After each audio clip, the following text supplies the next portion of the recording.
ever stepped on a scale and been so discouraged by the number staring back at you that you actually started to buy into that idea that your worth and your health can be determined by your weight? If you've experienced that, you are definitely not alone.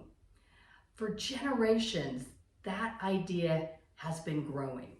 Year after year, the idea of our health being determined by numbers continues to be reinforced. But registered dietitian nutritionist Macey Leatham of Idaho Falls says that those numbers are really deceiving and don't necessarily give us a great idea as to how our body is actually performing. Macey, I love your approach. It's very fresh when it comes to getting healthier. And there are certainly tons of fad diets out there, but you say that's not the way to go. It's about creating those healthy habits. Absolutely. A lot of the fad diets, they put us on low calories, low fat. They take away some of our favorite foods. And after a few months or sometimes even days, we realize that that's just not how we want to live our lives. And so we fall off the proverbial wagon and feel guilty and feel ashamed that we couldn't stick with it or that we didn't have the willpower to stick with it. But in reality, we were just participating in something that was totally unsustainable and really not the best option for us. I mean, I'll tell you from my own experience, if I tell myself I am going to limit this particular food, somehow I find myself thinking about it and wanting it even more. So there is some psychology that comes into play. Absolutely. I mean, it's just like in high school when our parents told us not to date a certain guy, he suddenly became very attractive. And so it's the same thing. Our brains want what we can't have. And so when you tell yourself that you can't have sugar, that you can't have carbs, suddenly those things become very upfront and focused in our minds. And it's because our brain is thinking, oh my gosh, we're never going to be able to have this again. So we've got to get all that we can, or we've got to think about it and find it. When it comes to this idea of reaching our health goals, there's so much focus that goes into what is on your plate. How big are the portions? What are you putting in your body? And while those things are really important, I love the fact that you are diving in from a different angle and saying, we also have to be conscious about what we're feeding our mind, and that those thoughts that we have about our bodies and about food really come into play when we're trying to achieve our fitness goals. Absolutely. It's super important what we put on our plates and how we're choosing to feed ourselves. But if we don't address the bigger picture of what's going on in our minds and what factors are influencing our food decisions, then we end up taking orders from the diets and from, you know, the low fat-esqueness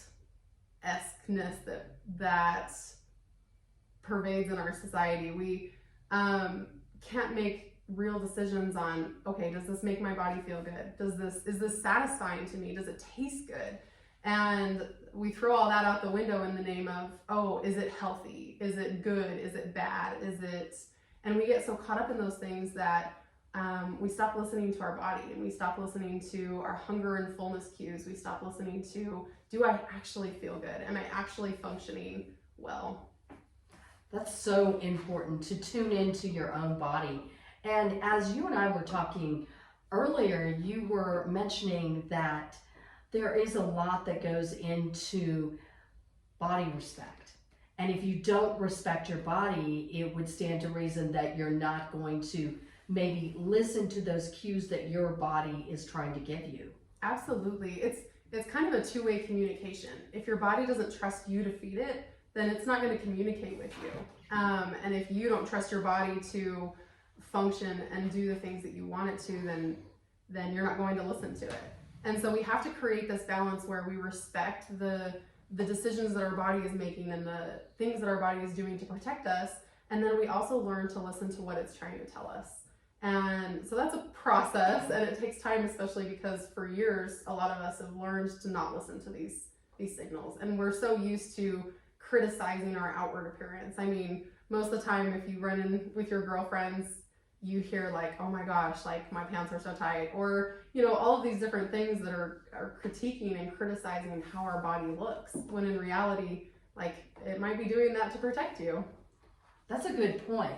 And as you were talking about that, I was thinking back to high school and remembering the weigh-ins that we had as cheerleaders and drill team. And one of those stands out in my mind. There were two of my friends that were on the drill team, and they stepped on the scale and they were shamed for gaining 2 pounds.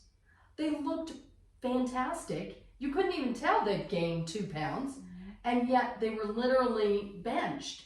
And as I think about that now, I think that those who did that were probably somehow believing that they were teaching them to, have this discipline with regard to food and dieting, and not understanding that when you get right down to it, I hate to say it, but that was body shaming in a sense. Absolutely. And I think a lot of us have those experiences, whether it was from sports that we did and cheerleading and drill team, or from sometimes our parents. And it's where that shame starts. And as we let that shame control our thoughts and our food choices, we get further and further away from actually enjoying our lives and actually having a good quality of life, because we're so hyper focused on that shame and on fixing it. But I mean, to their defense too, we have to understand that they were probably doing, what they thought was good and what was best for us. Like you said, they're trying to, improve your willpower, improve your work ethic. But at the same time, it creates that sense of shame, and no good habits come from shame. And it becomes kind of generational. Oh, absolutely. So it's just that cycle that keeps going.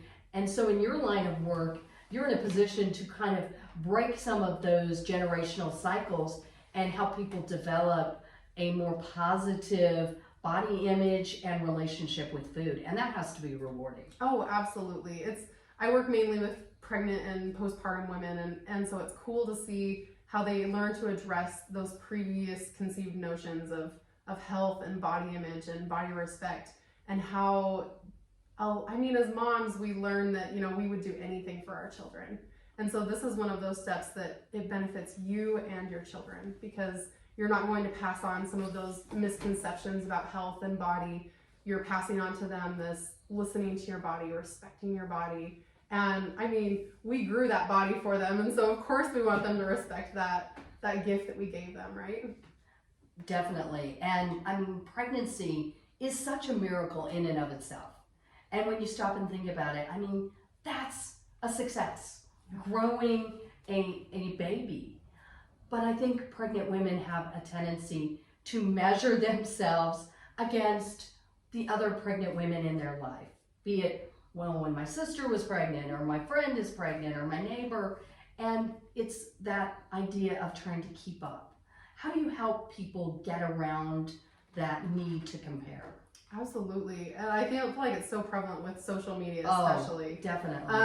And the idea of, just gaining the bump kind of thing. Mm-hmm. But some of the things we do specifically are identifying some of those thoughts, identifying those thoughts that are comparing yourself to other people, because that's just shame in a roundabout kind of way. Right. And so we identify the shame that you're experiencing so that you can address, okay, what is influencing my decisions? What is influencing my relationship with my body? And then we take those thoughts and we redirect them. We reframe them into positive things and kind of give you a little dose of reality.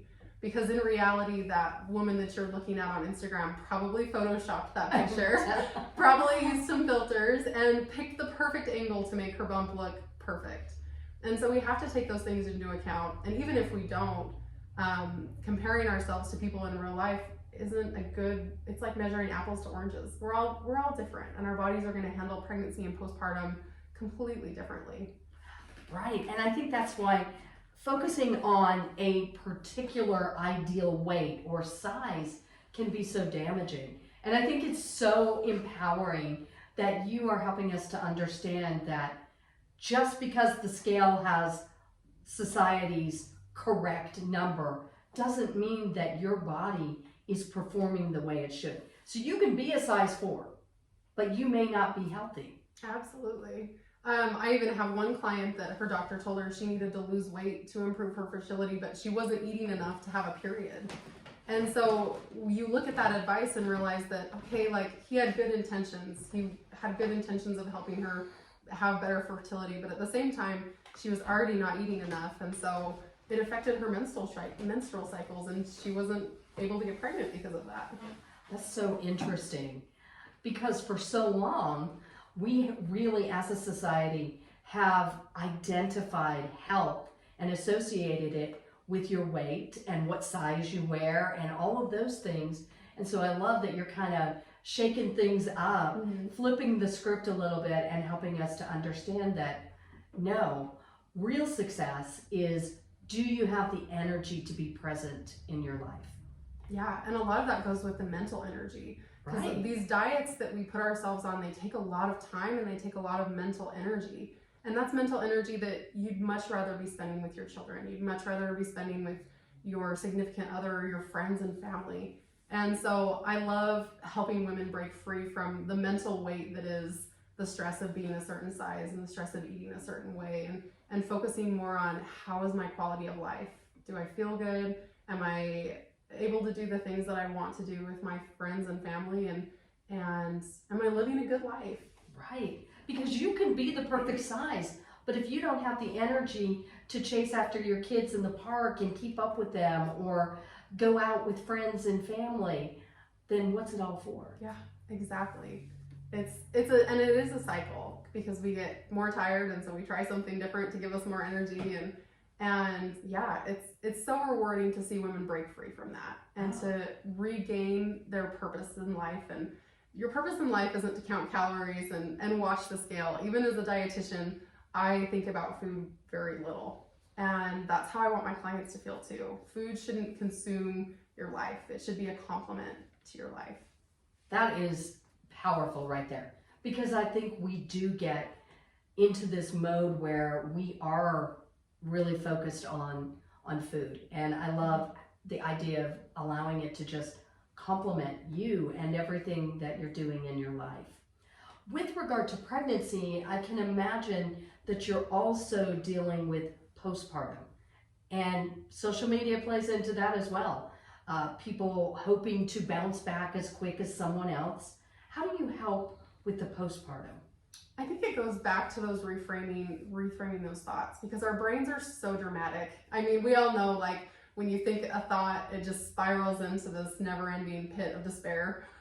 And so it's taking that step back and bringing yourself into reality, feeding yourself well and consistently, and acknowledging that what you see on the screen or what you see in your friends and your neighbors might not be reality. It's just reality as you're perceiving it from your limited view of what their life looks like.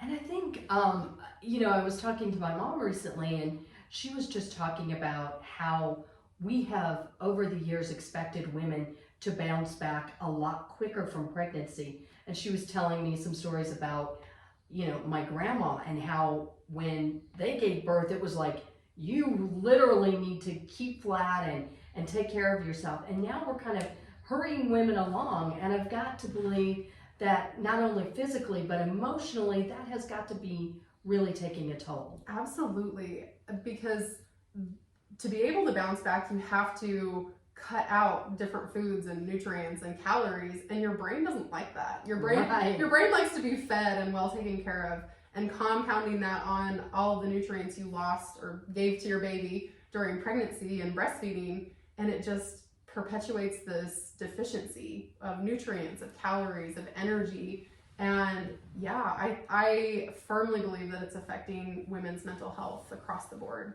And while that's not the only cause of mental health issues, we have to realize that that's something we can control, and that's a part of it that we can make sure that we're giving women the best that we can during that really crucial time in their lives.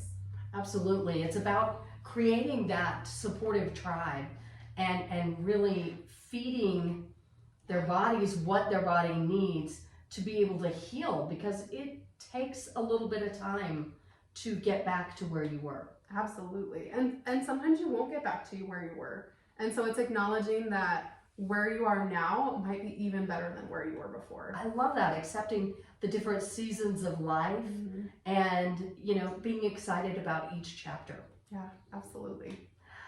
Macey, if there is someone out there who is kind of discouraged with where they're at and they feel overwhelmed and don't quite know how to get started, but they want to get healthier, what is something quick and simple that you could tell them to help them get out of the gate and start moving towards those healthier goals? The absolute first thing that you need to do to move towards listening to your body and respecting your body is feeding yourself consistently.